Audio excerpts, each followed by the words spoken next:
भूमिका, खास करके ये पहली बार समिट एक मल्टी समिट प्रारूप में की गई है, जिसमें विभिन्न क्षेत्रीय एवं सेक्टोरल विषयों पर केंद्रित चर्चाएं हुई है, जिसका उद्घाटन बीते कल 24 फरवरी को यशस्वी प्रधानमंत्री द्वारा किया गया। और मैं मान के चलता हूं, जिस प्रकार से माननीय प्रधानमंत्री जी ने उद्घाटन भाषण में जो उनने विषय रखा है, उससे प्रदेश और देश के उद्योग जगत को नई ऊर्जा और दृष्टिकोण प्रदान किया गया। प्रधानमंत्री द्वारा प्रदेश की निवेश अनुकूल नई 18 नीतियां लॉन्च की गई और खासकर उद्घाटन सत्र के दौरान एक विशेष वीडियो प्रस्तुति के माध्यम से मध्य प्रदेश की औद्योगिक एवं निवेश क्षमताओं को दर्शाया गया, जिसे निवेशकों द्वारा सराहा गया। माननीय गृह मंत्री श्रीमान अमित शाह जी और केंद्रीय मंत्री राम मोहन नायडू जी ने आज जो समापन किया और मार्गदर्शन दिया, वो हम सबके लिए प्रेरणादायी है। मैं यशस्वी गृह मंत्री का भी आभार मानता हूँ। माननीय प्रधानमंत्री जी की हमारी मौजूदगी हमें एक नए संकल्प की तरफ ले जा रही है। अब मैं ये 2 दिन होने वाले कार्यक्रमों के बारे में बताना चाहूँगा। कुल 25,000 से अधिक रजिस्ट्रेशन हमारे हुए। 60 देशों से 100 से अधिक विदेशी प्रतिनिधियों ने मध्य प्रदेश में निवेश एवं व्यापारिक सहयोग की संभावनाओं का अन्वेषण किया है। 9 देशों ने पार्टनर कंट्री के रूप में सहभागिता की है, जिसमें उल्लेखनीय मैं नाम बताना चाहूँगा: Canada, Germany, Italy, Japan, Morocco, Poland, रूस, रवांडा, यूनाइटेड किंगडम अर्थात इंग्लैंड।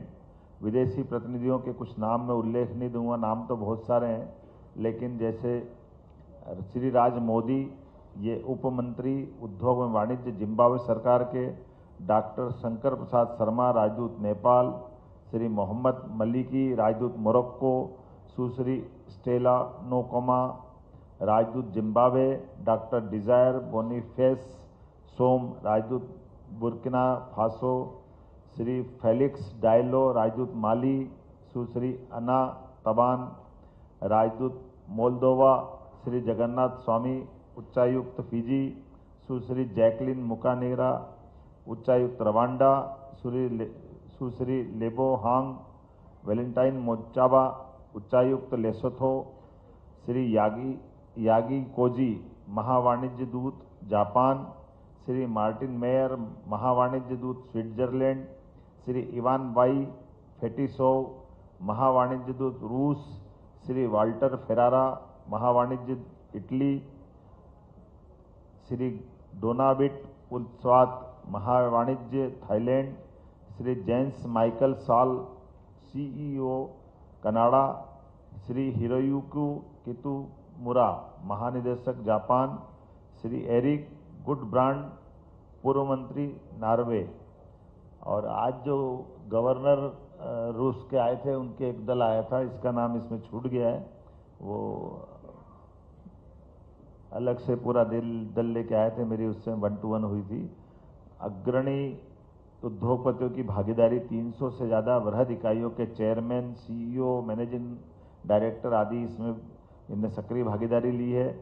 GIS 25 में उद्योग जगत के दिग्गज Shri Gautam Adani, chairman Adani group, Shri Nadir Godrej, chairman MD, और Shri Piruz Khambata, chairman Rasna private limited, Shri Baba N Kalyani, chairman MD, Shri forge limited Rahul Awasthi. वैसे कई सारे नाम आपने सबने देखे होंगे, उल्लेखनीय नामों में मैंने बताए हैं, ये काफ़ी नाम इसमें है।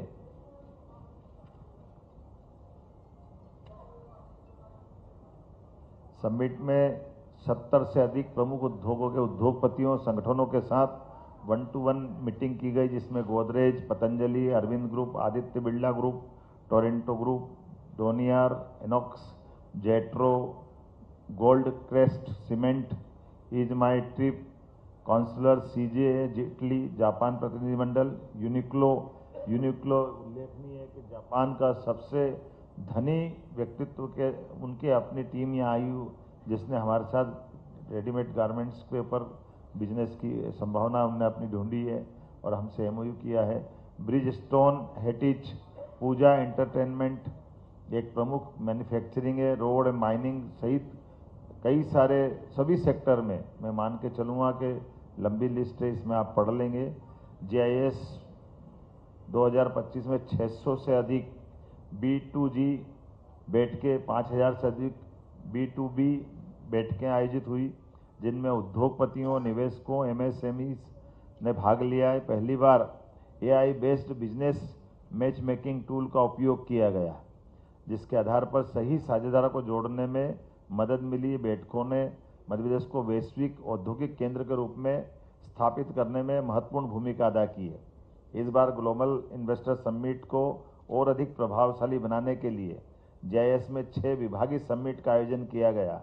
जैसे कि आपको जानकारी है, ITM technology summit, renewable energy summit, MSME startup summit, tourism summit, mining summit एवं अर्बन डेवलपमेंट समिट। इन मिनी समिट में विभागों के साथ उद्योगों के विशेषज्ञों ने सीधा संवाद किया और राज्य की नीतियों पर विस्तार से चर्चा की और निवेश के अवसरों को एक तरह से रूपरेखा बनाने का काम किया है। इन मिनी समिट में लगभग 100 सेक्टर एक्सपर्ट उद्योगपतियों ने स्पीकर्स एवं पैनलिस्ट के रूप में अपनी भूमिका अदा की है। इस समिट के दरमियान 10 थीमेटिक सेक्टोरल सेशन का आयोजन किया गया। इसी में खासकर कृषि, खाद्य एवं डेयरी प्रसंस्करण, फार्मास्यूटिकल्स, चिकित्सा उपकरण, स्वास्थ्य सेवा, टेक्सटाइल एवं गारमेंट्स, लॉजिस्टिक्स, वेयर हाउसिंग, कौशल विकास, road infrastructure development, green hydrogen, सहकारिता जैसे महत्वपूर्ण क्षेत्रों में संवाद के कार्यक्रम हुए हैं। प्रवासी मध्य प्रदेश समिट में 500 से अधिक प्रवासियों ने अब हमारे प्रवासी भारतीयों को अपने प्रदेश के साथ गहराई से जोड़ने में अपनी भूमिका अदा की है। प्रवासी भारतीयों द्वारा विभिन्न क्षेत्रों में निवेश के भी कई प्रस्ताव दिए हैं। अब निवेश के लिए जो प्रस्ताव आए, मैं उस तरफ जाना चाहूँगा। साथियों, इस समिट एवं इसकी राह बनाने के लिए हमारी रीजनल इंडस्ट्री खास करके मान के चलें कि पहले RICEO भारत एवं विश्व के विभिन्न शहरों में आयोजित सम्मेलनों के बारे में जैसे कि आपको पहले जानकारी दी जा चुकी थी, उनके प्रस्ताव उत्साहवर्धक है। खास करके GIS 2025 में जो प्रस्ताव मुझे मिले हैं, मैं आपको बताना चाहूँगा। नवीन एवं नवकरणीय ऊर्जा, इसमें लगभग 5.72 लाख करोड़ का निवेश और जिसमें रोजगार मिलेगा 1.4 लाख करोड़ का, और इसी प्रकार से 1.4 लाख लोगों को रोजगार मिलेगा। लागत करोड़ों में है और रोजगार लाख में है। औद्योगिक नीति एवं नीति निवेश संवर्धन, इसमें 8,616 लाख करोड़ का 8.616 लाख करोड़ का निवेश है और इसमें 6 लाख लोगों को रोजगार मिलेगा। खनन एवं खनिज संसाधन को 3.22 लाख करोड़ का निवेश इसमें मिला है और 55,000 लोगों को रोजगार मिलेगा। शहरी विकास एवं आवास विभाग में 1.97 लाख करोड़ का निवेश हुआ है, जिसमें 2.3 लाख लोगों को रोजगार मिलेगा। ऊर्जा विभाग 1.47 लाख करोड़, जिसमें 20,000 लोगों को रोजगार मिलेगा। पर्यटन विभाग 68,000 करोड़ का है, जिसमें 1.2 लाख लोगों को रोजगार मिलेगा। विज्ञान एवं प्रौद्योगिकी, जिसमें 64,000 करोड़ का निवेश है, 1.8 लाख लोगों को रोजगार मिलेगा। तकनीकी शिक्षा, कौशल विकास एवं रोजगार, जिसमें 43,000 करोड़ का निवेश है, 51,000 लोगों को रोजगार मिलेगा। MSME में 21,000 करोड़ का निवेश है, वो 1.3 लाख लोगों को रोजगार मिलेगा। सार्वजनिक स्वास्थ्य एवं परिवार कल्याण 17,000 करोड़ का है, इसमें 49,000 लोगों को रोजगार की अपेक्षा की गई है। उच्च शिक्षा विभाग में 7,000 करोड़ का निवेश, इसमें 15,000 लोगों को रोजगार की संभावना बताई गई है। उद्यानिकी एवं खाद्य प्रसंस्करण विभाग 4,000 करोड़ का, जिसमें 8,000 लोगों को रोजगार की संभावना। चिकित्सा शिक्षा विभाग में इसमें 3,000 करोड़ का निवेश संभावित है, इसमें 9,000 लोगों को रोजगार मिलेगा। विमानन में भी हमारी बड़ी भूमिका ध्यान में आई है। विमानन के माध्यम से लगभग 1,400 करोड़ के प्रस्ताव विभाग को मिले हैं, ये लागत की दृष्टि से, और PWD में 1.3 लाख करोड़ के, ये उल्लेखनीय। खास करके इस नाते से भी बताना चाहूँगा, NHAI ने अकेले 1 लाख करोड़ से ज़्यादा का हमारे अपनी सरकार के साथ MOU किया है, अर्थात 1.30 लाख करोड़ के MOU इनके साथ हुए। कुल मिलाकर के अगर हम जीआईएस की बात करें तो जीआईएस में 24.51 लाख करोड़, अडानी ग्रुप के 2.10 लाख करोड़, कुल योग 26.61 लाख करोड़ का ये जीआईएस का टोटल आता है। और ऐसे ही कुल योग अगर अपन नौकरियों की बात करेंगे तो 16 और 1 17.30 लाख लोगों को नौकरियां मिलेगी।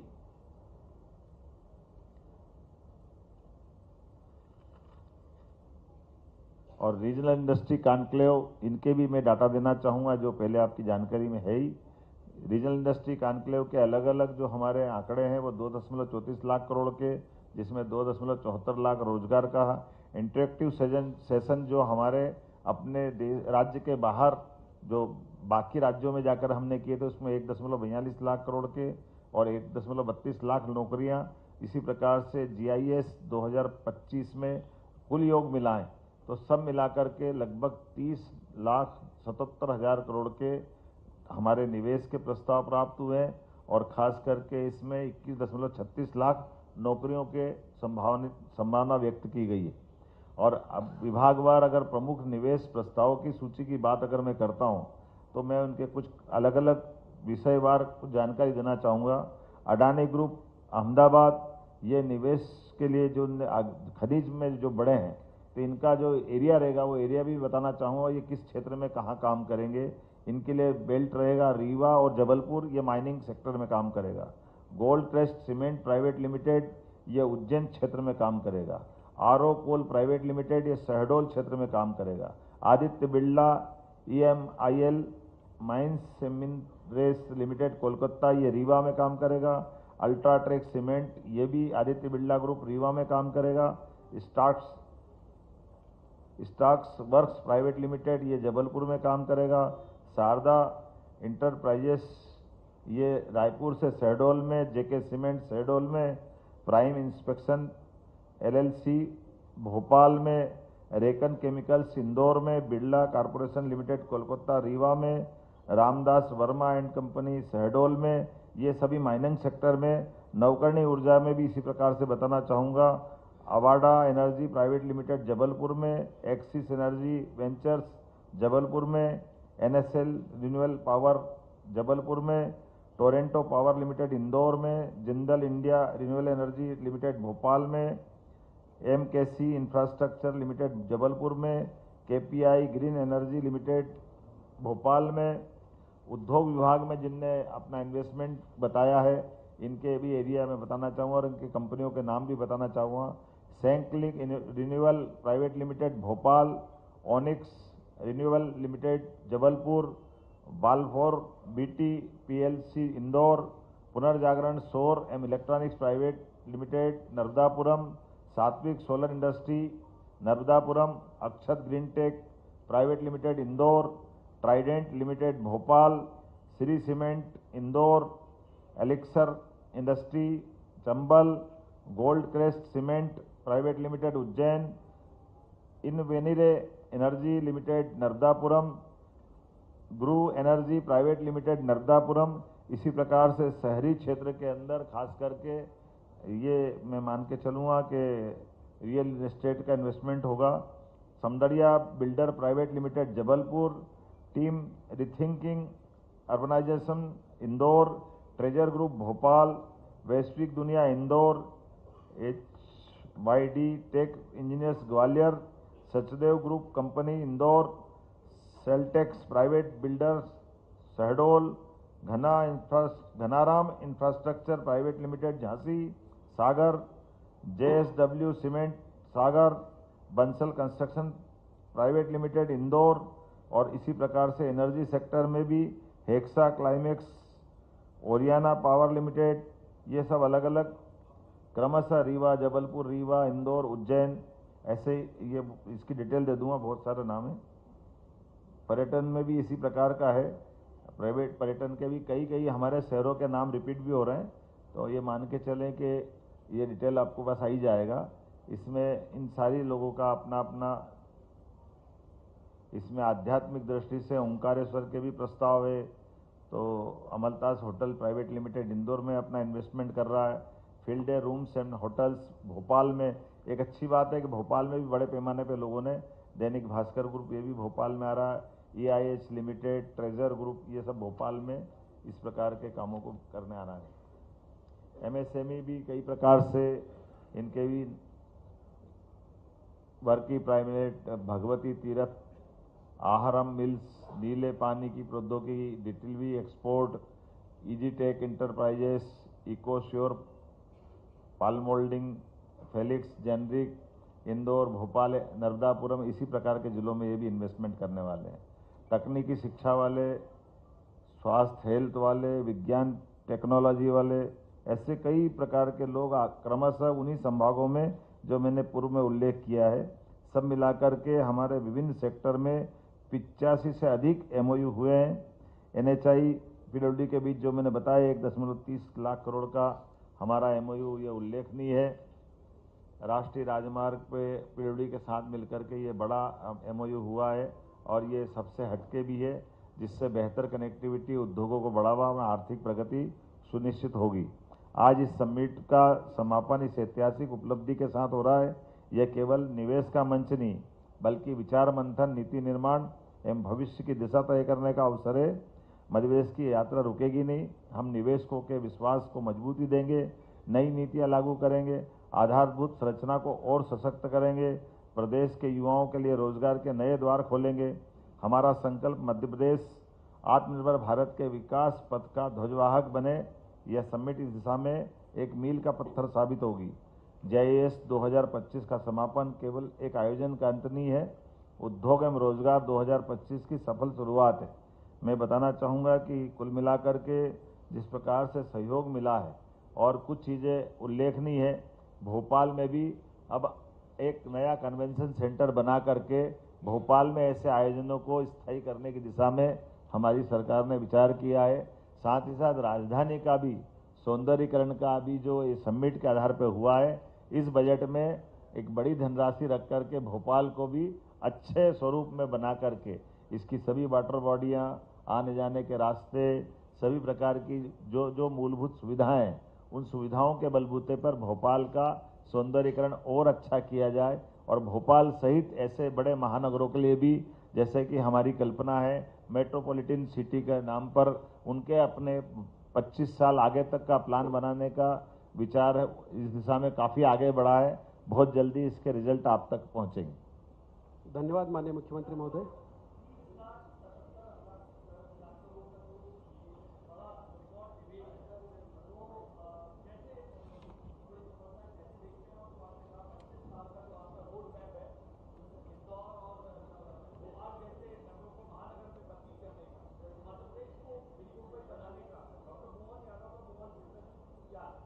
मिनी बम्बई में ये अपने आप में स्वाभाविक रूप से जिनकी प्रगति हो रही है, उनको अपने जिलों से युक्तियुक्तकरण के आधार पर मेट्रोपॉलिटन कल्पना के अनुसार कई राज्यों ने अच्छे प्रयोग किए हैं। उन प्रयोगों को हम अपने यहाँ दोहरा करके भविष्य की दृष्टि से ऐसे कई विकास के काम कर रहे हैं। लेकिन अभी तो मैं इसकी बात करूँगा, उसकी प्रेस अलग करेंगे जब आने वाला है। सुधीर, हेलो।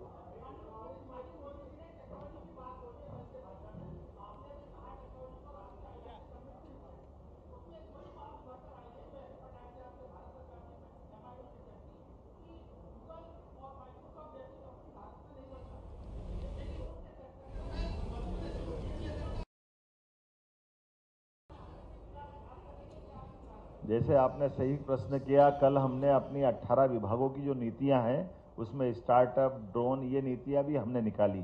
सेमीकंडक्टर वाली बात भी आई है। और जैसा कि आपको जानकारी में है, हमारे द्वारा ये जो अपनी ग्लोबल इन्वेस्टर समिट के बाद अब ये IT, semiconductor chip, drone policy के आधार पर इंदौर में एक एक विषय की अलग अलग प्रकार की समिट की योजना बनी है। जब हमने उद्योग एवं रोजगार वर्ष घोषित किया है, तो आने वाले समय में एग्रीकल्चर, रियल एस्टेट, ये जो आपने IT से जुड़े इस प्रकार के विभाग, ऐसे अलग अलग विभागों को सने सने अपने अपने ढंग से पर्याप्त समय देते हुए इनके आधार पर बढ़ना है। क्योंकि ये तय है कि मध्य प्रदेश में जितनी संभावना है वो अपार संभावना है और इसी क्रम को लगातार बनाए रखना है। सुधीर सर, सुधीर अब इसका एक सर, उसके बाद इधर एक इधर पहले इधर खड़े हो गए, उनके बात कर दास साहब से। दास साहब बता दें। हेलो। आप बोलिए, आपकी आवाज पर्याप्त है।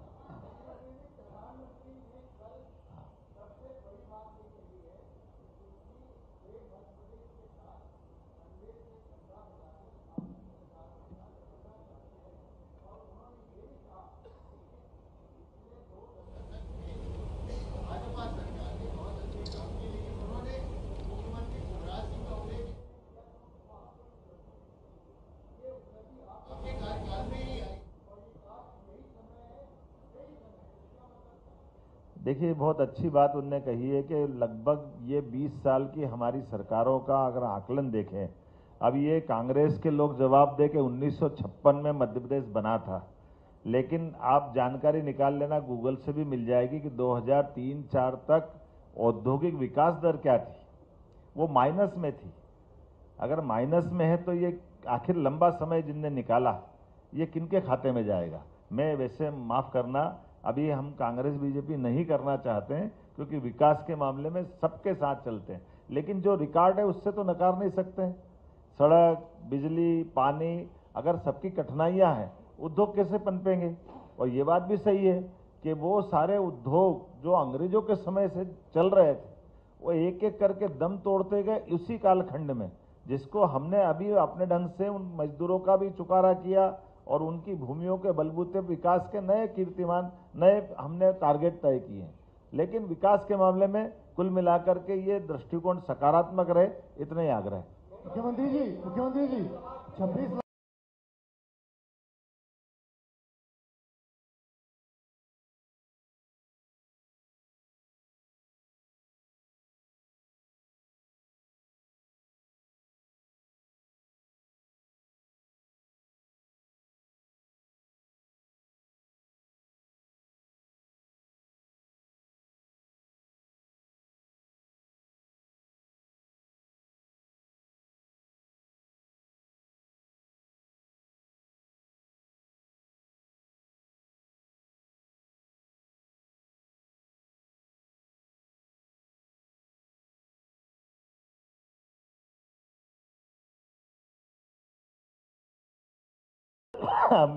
थोड़ा सा अब ये आपके प्रश्न का जवाब दे देता हूँ। एक तो ये हमारी, आपने ध्यान दिया हो तो जब हमने रीजनल इंडस्ट्री कॉन्क्लेव चालू की, तब हमने अपनी ग्लोबल इन्वेस्टर समिट की बात नहीं की थी, क्योंकि जब ये पर्याप्त रूप से करते करते आए, फिर हमको लगा कि अब अपना कॉन्फिडेंस बढ़ा है, और इसका लाभ ये मिला कि हमारे अधिकारियों का, व्यापारियों का, प्रदेश का, देश का कमोबेश एक रिदम बन गया था काम करने का, और उसका परिणाम आपके सामने मिला है 2 दिन तक।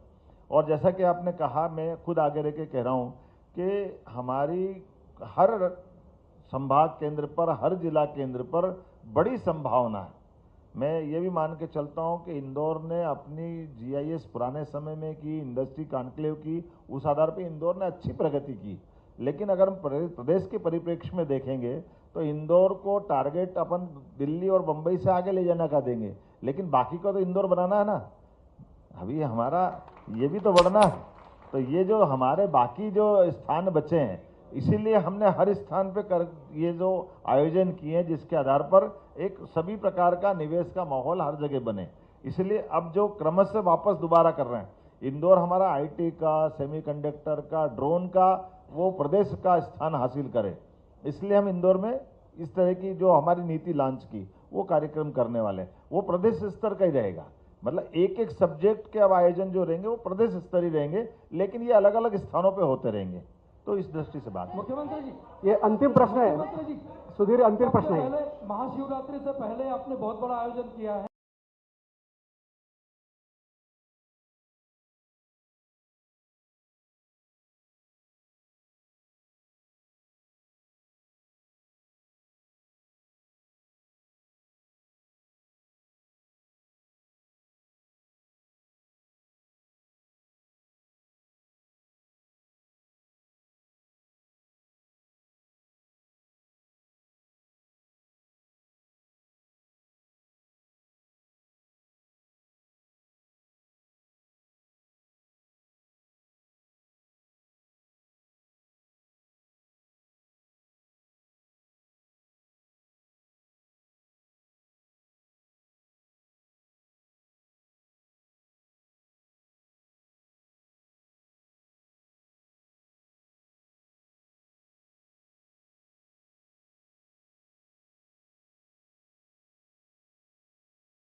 ना बजाएं। गंज बासौदा से ओम प्रकाश चौरसिया की रिपोर्ट।